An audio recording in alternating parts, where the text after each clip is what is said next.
Hi, everybody. We'll just wait for a few more people to join and then we'll start with our session today.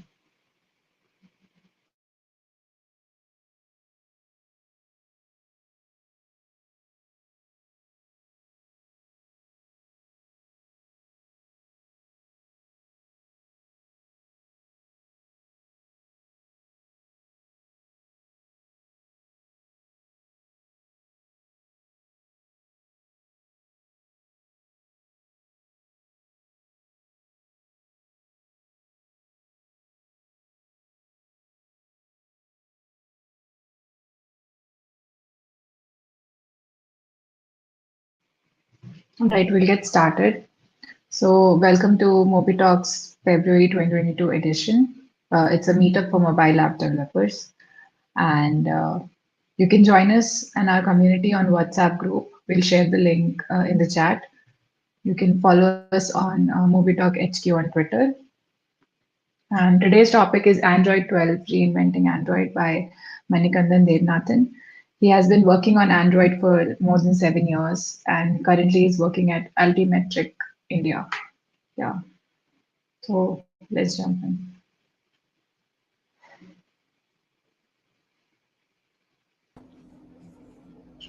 Yeah, Manikandan, you can take it from here. Yeah, thank you, Gauri. Yeah, hi team. Hi folks. Today we are going to talk about the interesting topic, which user and the developer need to know everything in Android.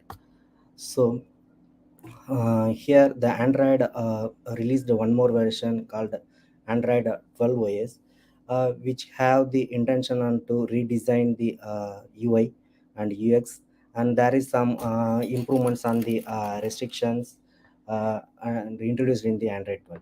So we call it as it's a personalized OS because it provides lot of personalization, UX personalization in the entire system. Like we can customize our UX, and also we can uh, set our permission things, and also we have the lot of network related privacy improvement in this. So we can call it as a personalized OS.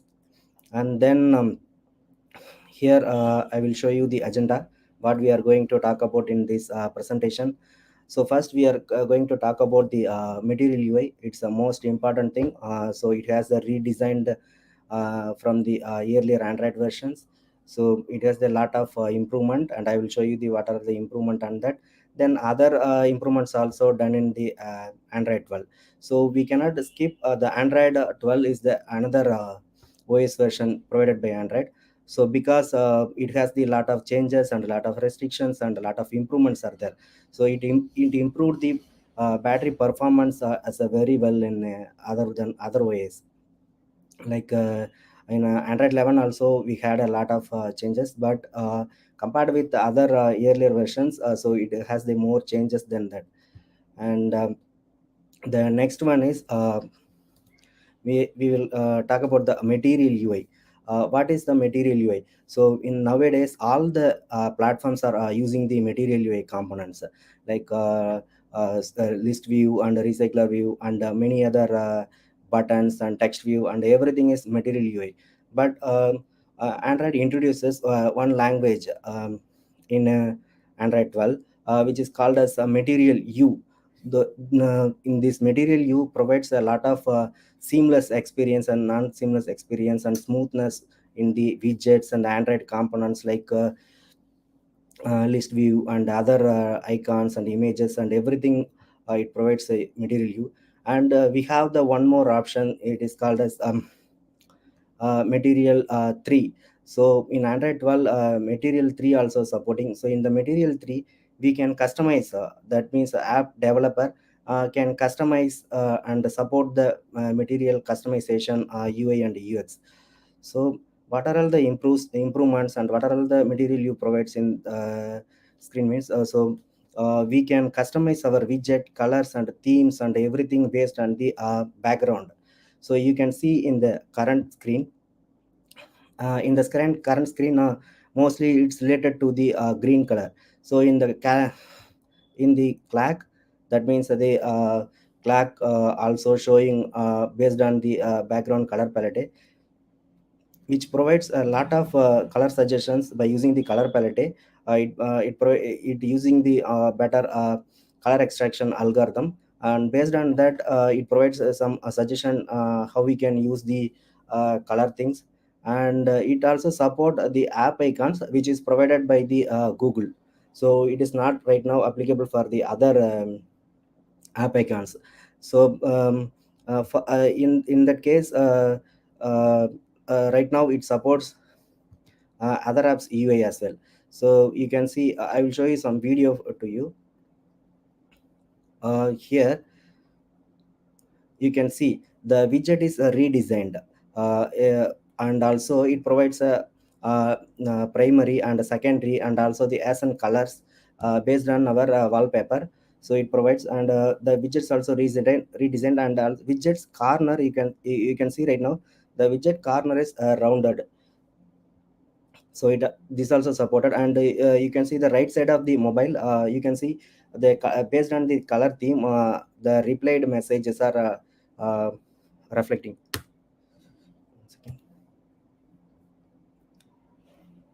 And then the next one is we can also use the dark theme, and the based on the dark theme the icon also supported. So how we can use that icon in that. And you can see here the calculator icons like positive and negative, and also the accent colors and primary and secondary colors are also visible to the user based on their theme selections. And it supports the material you supports all the screen types. You can see the watch and the wearable device, as well as the mobile, and also the TV OS, and everything. It's supportive, and also it's responsive designs. So here is one more interesting point is, so the user can customize their brightness, that means their contrast of the every component.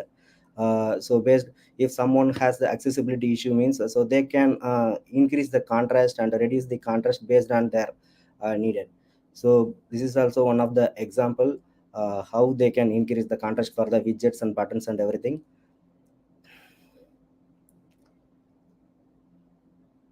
And next one is color palette. So this is the color palette based on our image. So our background image totally different with the green color. So based on that, it suggests some color. So we can also we can also select the primary and other color palette from that, and then it is applied to the entire system of the app. And it's applied to the our app as well if it is needed. So we need to do some stuff on that, so I will show you where we need to do that one. And then yeah, here you can see it's a Gmail app. So Gmail app supporting the theme based on the theme selection what we selected in earlier.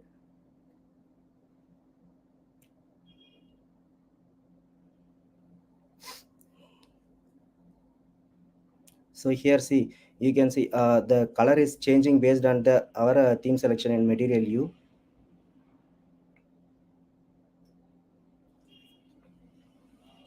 It is not relevant to only the color theme selection. So we can the motion and the seamless experience also improved here.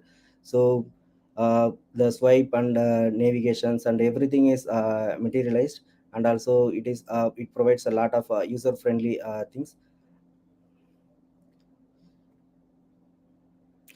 And then if what the developer need to do when their application need to support the customized UI means, so you can see in the right side, it is our we can consider it is our developer app. So we can mention this, we can customize our theme by mentioning this material theme and applying it to the M3, that means a material 3 component.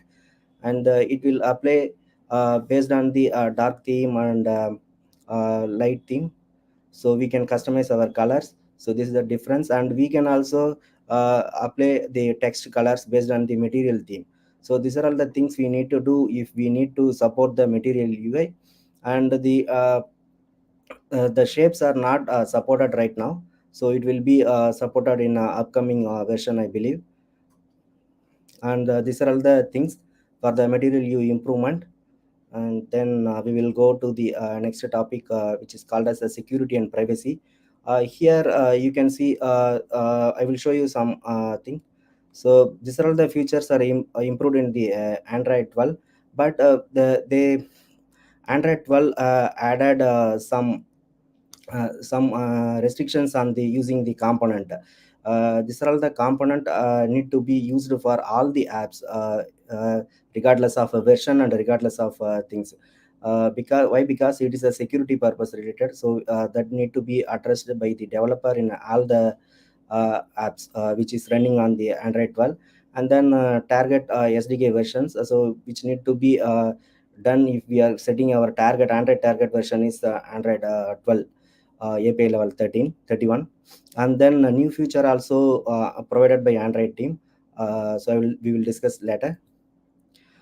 First and foremost, first and important thing is location access and Bluetooth permission things. And here what the improvement is,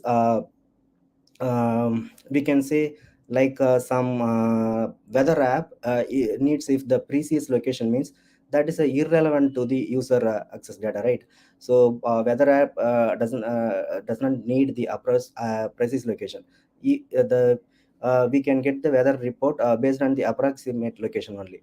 In earlier versions, that user need to be forced to use precise location, and that is a security issue, right? So that app doesn't need the precise location.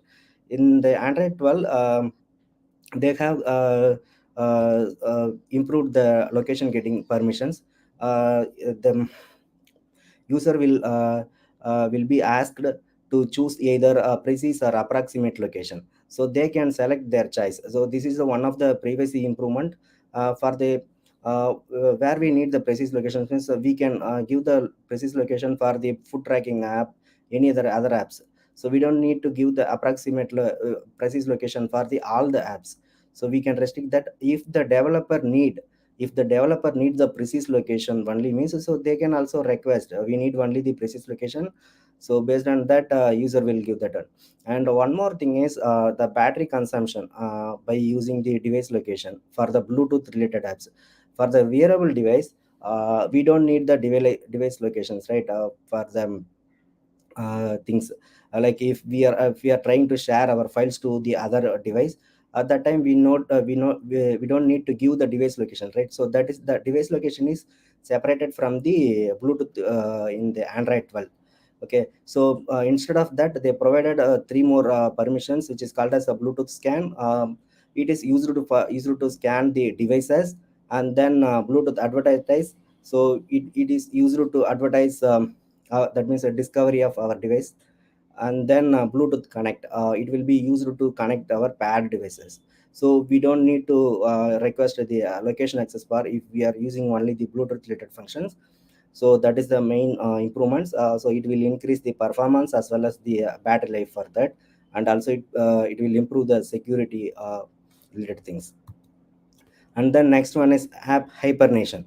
So what is a app hibernation? So I have installed one app long back. So I never used that app, but still it's using the system resources as well as in the network related, and it's draining the battery means. So that is irrespective of the performance. So we need to avoid that one. So how we can avoid? So user cannot do like that. So his user cannot check that one. So the Android OS need to provide the experience to the user. So what the system will do, so it will check every time. So is the app is used by the recently is the app is used by the user means user. So if it is not used means, so it will throw into the app hibernation state. What will be the thing is in that app hibernation means app will not execute any job threads and network operations and any other things. So the system permissions will be revoked, and everything from the cache is cleared from that for the specific app. So this means so the app need to be restarted again if the user wanted. And here, so this was not introduced in the Android, but it is standardized. It was introduced in the Android 11 only. So what they did, they used to clear the cache only in Android 11, but in the Android 12 they revoked the permission as well. So one more thing, in the app hibernation we can also set, that means request the user, to excuse, to give the excuse to the app, specific app, do not remove the permissions and revoke the things. So the how we can request the means, uh, we can request like, for the apps. So for example, if we are using the family related apps like location tracking and some other apps means, so we can give the location, for the exceptions for this kind of app. So this will clear and everything, and no jobs will not run. And then the next one is security improvements. So in the security improvements, what are all the major thing is, the app, some of the apps is spying our activities, like capturing video, and as well as the getting the recording the our voice. So this kind of thing is recover fixed by the Android 12. So what they provided means, if the some of the apps is using the camera means, so it will show the indication on the notification bar, so the camera is on, so the user will be alerted, and also the app name will be shown on the notification bar. So the user uh, can know like, right now the user is not turned on the camera, and still the camera is on. So how, so they can alerted, and also they can restrict the camera app, and also the user can enable or disable the camera access in a single click. So we don't need to revoke the permission and everything in the each app. So it is one of the best feature. It's like a do not disturb mode. We can set a do not disturb mode if the app is in uh, if you are driving. The same kind of things also we can give the camera access if somebody is in the confidential meeting, so they don't want to use the camera access or mic access means, so they can disable. So this kind of security improvement is useful for the developer. And then privacy dashboard, this is the one more feature. They can track the location and location history and everything, and they can enable or disable the camera access, and this will be one of the main feature introduced in the privacy dashboard. And the developer, the user can will see like this. So if the user is disabled the camera and mic access means, so if the user opens the app means, it will display like this.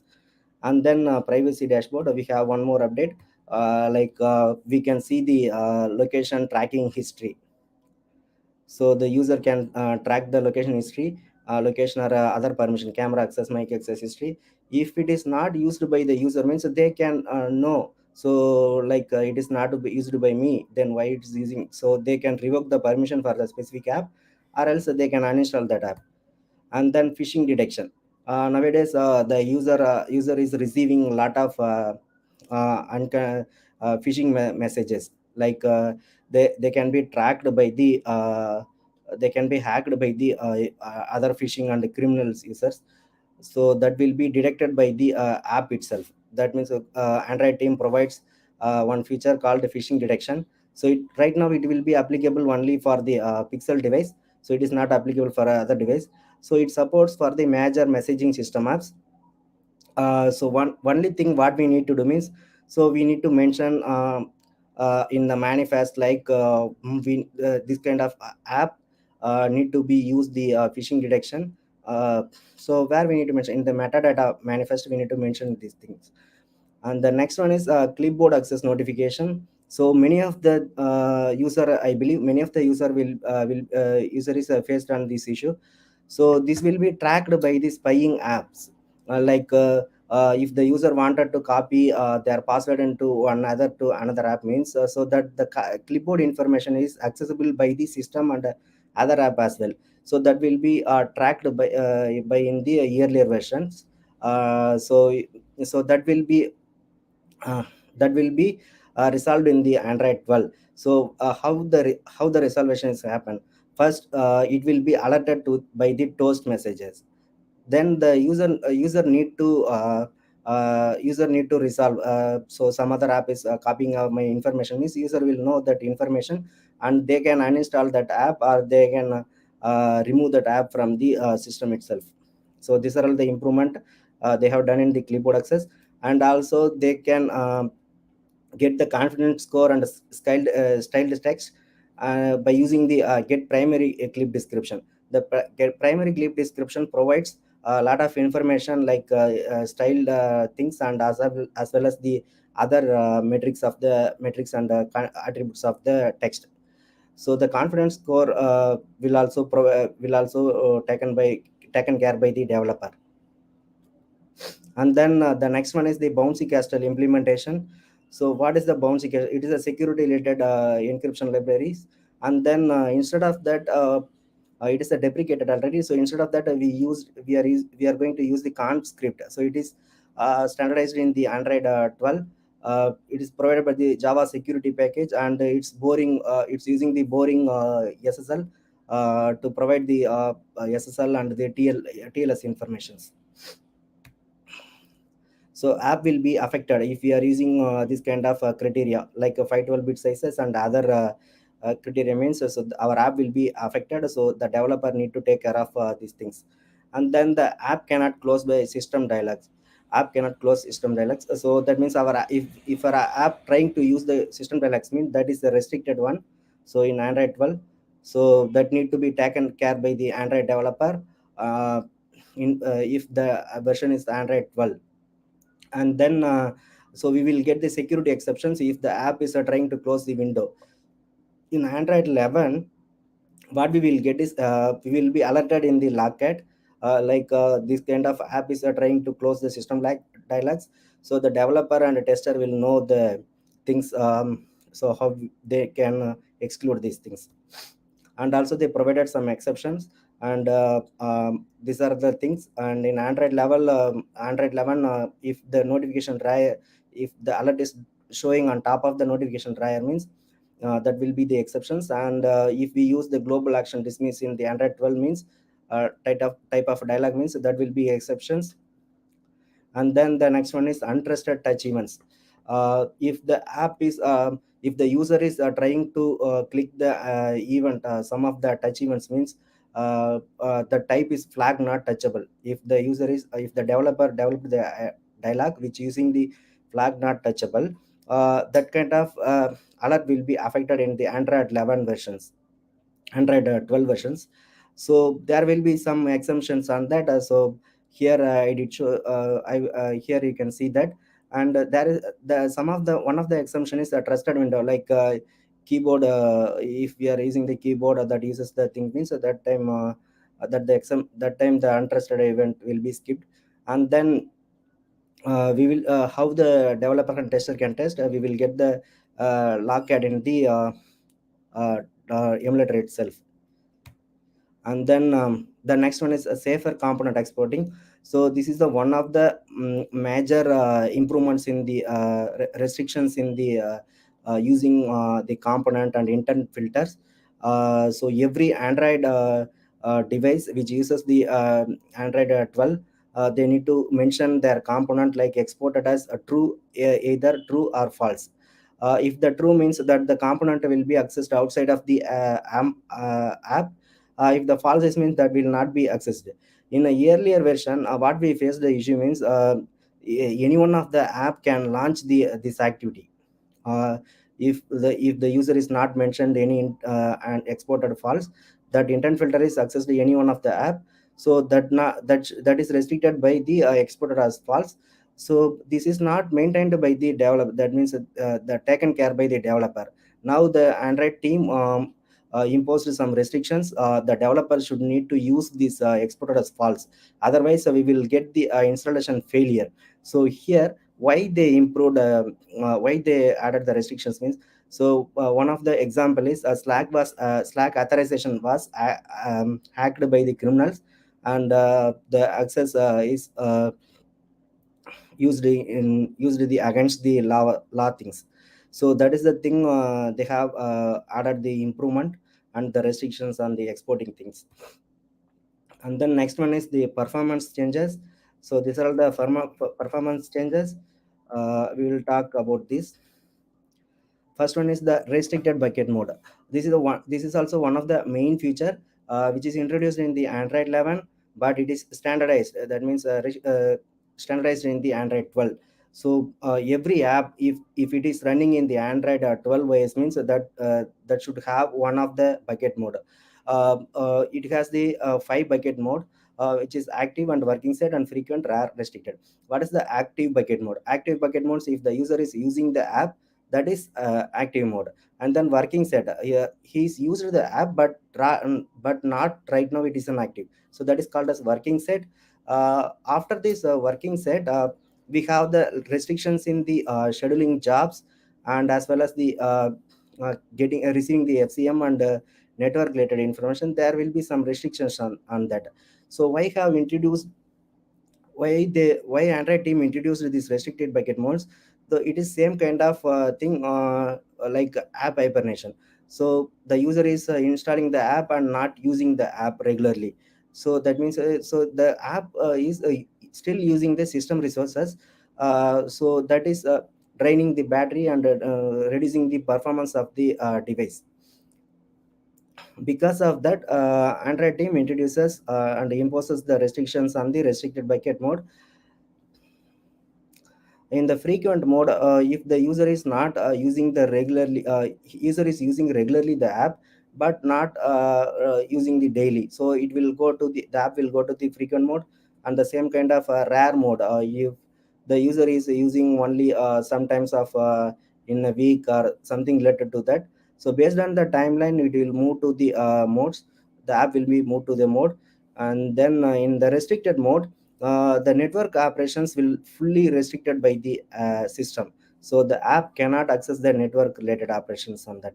So these are all the things only applicable if the app not connected in the charging.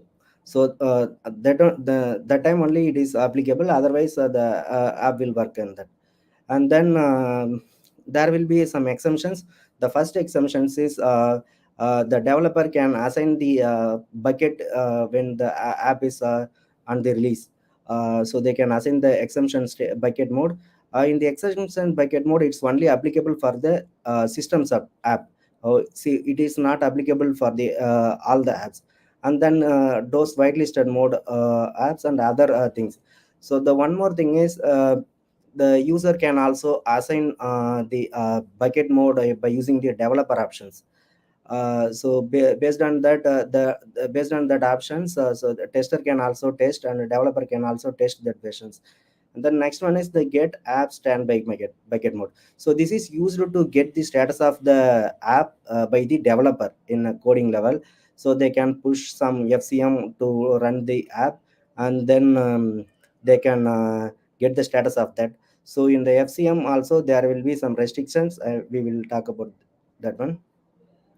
So here is the restricted bucket mode chat.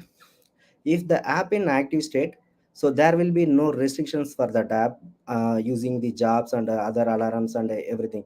In if it is in the working set, the jobs will be postponed to the 2 hours, and the alarm will be 6 minutes, and other restrictions are not applicable to that one. And then frequent. So here is the some restrictions on that one. And the you can see in the restricted mode, the network operations cannot be performed by the app. And then jobs will be run by only one per day. So here, so in the right side, high priority messages. So I told you, right, so the user can run the app by pushing the messages. So the developer can push the messages with the high priority message that will be received as a normal message by the app, and then they can run the app based on that. But that is also restricted per day. Per day they can send the 10 and the 5 other for the other modes. And then there will be some restrictions on the exact and inexact alarms as well. And then warm state vs cold state. So I think everyone know about what is a warm state and what is a cold state. And there will be one more state is called as a hot state. So here in the cold state, the app will be started from process initialization and other things. There will be some process initiation needed on that. So in going forward, Android introduced something like uh, they are not going to finish the activity if the app is closed. So that means instead of finishing the activity, the app will go in the background. So if we are clicking the home button when we are in the app, means the same behavior will be applied to that. So why applied means why they introduced these kind of things means instead of starting the app from the cold state, the so we can start from the warm state or a hot state. So that is the thing they have introduced. So what the developer need to follow is, so instead of finishing the activity in, if the if the on back press method is called, so we need to call the super on back press method. So it will not close, and that means it will not finish the activity. So so we can reduce the perform we can increase the performance of the things, and we can reduce the process initialization things. So I think everyone know about this, how the hot and warm cold start will be happen. And we will go to the next topic is alarm restrictions. In alarm restrictions, uh, we have two type of alarm. One is the inexact alarm and the exact alarm. In inexact alarm, in Android 12, Android team provided some delay, 10 minutes delay in that. So it will be executed within 1 hour. And then in exact alarm, it will not like earlier versions alarm. So Android team provided some restrictions on that. So we need to, the developer need to get the permission from the manifest itself. We need to assign some manifest like users features like that. And then if it is not getting any permissions means we will get the security exceptions. In Android 11, we will get in the locket messages for this. And then the user can also give the permission in the app itself, like allow setting alarm permission or reminder permission for that. So that will be tracked by the developer by getting the broadcast receiver. The broadcast tag is here. So this will be alerted by the developer. This will be get by the developer. And then device performance class. uh, uh, this is one of the main feature in Android 12. uh, Android team introduced to get the performance of the device and classification of the device. So it is not like as the other platform device.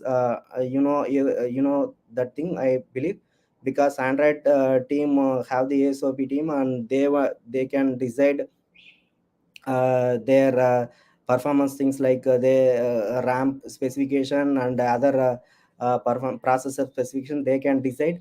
So so the developer cannot justify, and also user also cannot justify.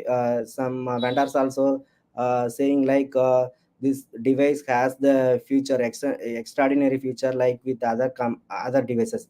It has the 6 GB of RAM, this kind of processor, and every manufacturer providing different kind of processor. So that will not be classified, and that will not be gathered by the identified by the developer or anyone. So some devices providing high class performance with the low specification, but in some other devices saying like it is a high performance, but they are providing the low performance. So that will be tracked and gathered by the this device performance class. So here here Android team providing some classes called class 12. So it is not relevant to the, it is not related to the Android 12 OS. Why? Because some of the manufacturer will have the OS called Android 12, but the specification is not met with the requirement. So that time it will provide the class specification is Android 11. Based on that performance like class, what the developer can do is uh, they can show the different kind of performance premium and that kind of video. If they are if they are trying to provide a video means they can in the game mode also, the game developer also can get the performance class versions, and they can also provide better experience to the user instead of hanging or giving performance. And the next one is the graphics and image improvements. One of the expected feature is image decoder and other things. In the image decoder, what it will provide means, in earlier versions, so we used to if we wanted any gif information, gif file or any other web images means we need to use the custom classes, or we need to use the third party library. Instead of that, we can use the one image decoder to use the gif images. It was introduced in the Android 11 for the single image of the gif file, but right now it support all the images. And the next one is video converter.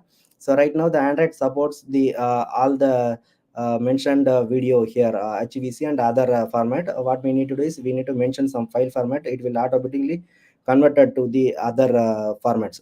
And then blur effect image for the images. So earlier the developer need to use the third party library or the custom class for that. Right now the Android provides their own image render effect library. So this API will provide best quality of rendering effect for the all kind of image view. And then next one is the AVIF image support. So the AVI image support provides the better quality of image conversion. That means in earlier versions we used JPEG image or PNG image, so that also increase the app sizes. And as well as the developer also, the user also, if the user wanted to download that image means that also need to be get over bandwidth and sizes. So in the AVI support, it provides the better lossless compression, and also the provide the deep depth color depth. And one more information is Google also supporting this, Google Chrome also supporting this one. So the AVF is a good support for good improvement for the things. And you can see the comparison between the image conversion. The AVF is last one, the first one is original. So the next one is network related improvements. So in the network related improvements, we will be the developer get alerted if the network is lost. That implementation is done in this one. And then the user can use right now the peer-to-peer connection and internet connection simultaneously. These are the improvement done. And also the restrictions on the MAC information. If the other devices you trying to use our Wi-Fi or some other connections means, so they will get only the minimal information on that. This was introduced in the Android 12. And then next one is the user experience changes. We will go one by one. And then foreground service restrictions. In Android 12 we cannot launch the foreground service by the background service if the app is in the target level is 12. And then there will be some restrictions, there will be some exemptions on this, if the user is in visible state or some other things means that will the exemptions for this. And uh, uh, if the background service are trying to launch the foreground service means we will get the exceptions called the foreground service start not allowed exceptions. And then next one is the foreground service notification UX delay. So this is also minimum information, like user distractions informations. For the every foreground service the user will be alerted, like some kind of app is trying to running these operations, so the user will get the distractions on that. So Android 12 provides some delay for the some minimum kind of foreground service. So if the app running in the 5 seconds only means, so that not will be alerted to the user. So this kind of service is running like that. And there will be some exemptions called if the app is running with the phone call and other thing means that will not be alerted, and the FCM also exemptions for that. And then next one is the notification trampoline restrictions. I think everyone know about what is the notification trampoline.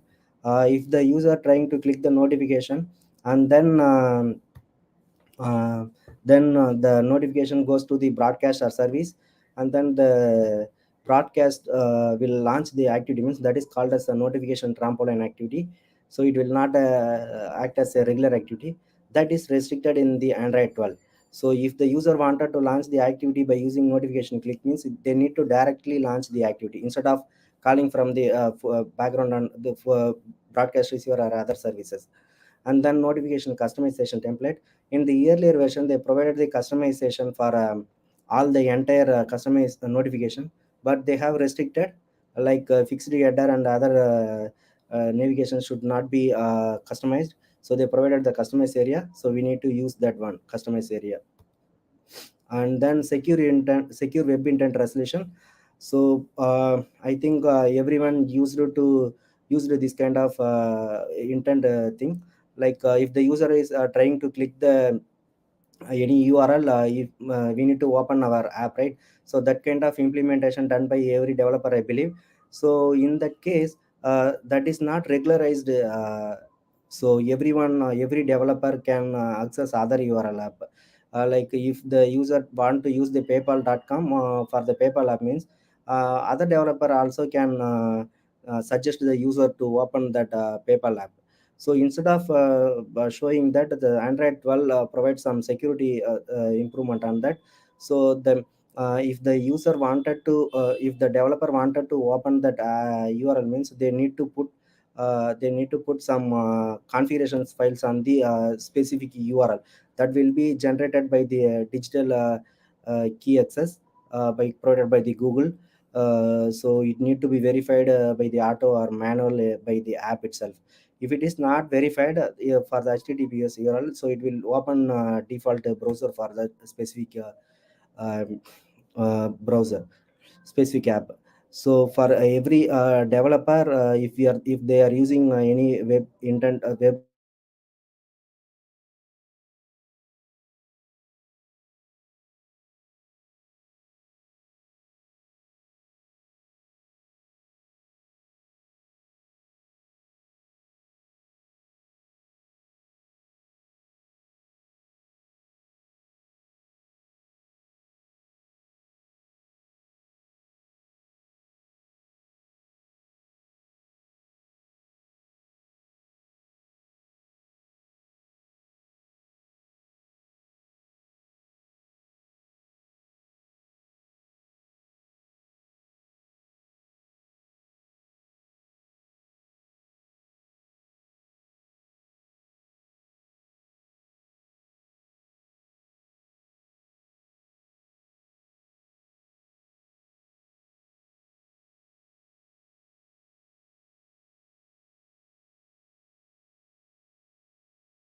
they need to put some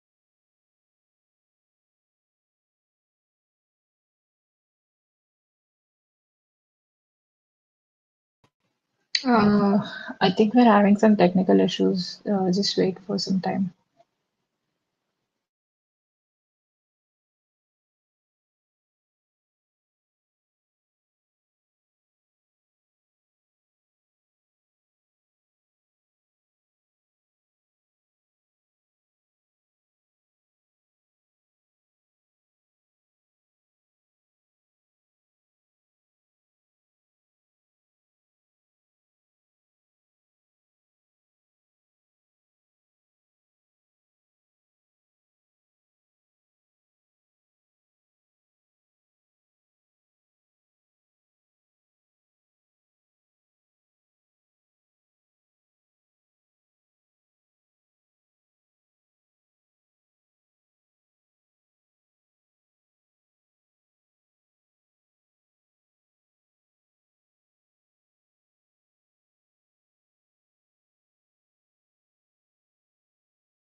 I think Manikandan is facing some internet issues. We're trying to reach to him. Just give us a couple of more minutes.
Hi everyone, apologies for the inconvenience. There seems to be some technical issue at Manikandan's end.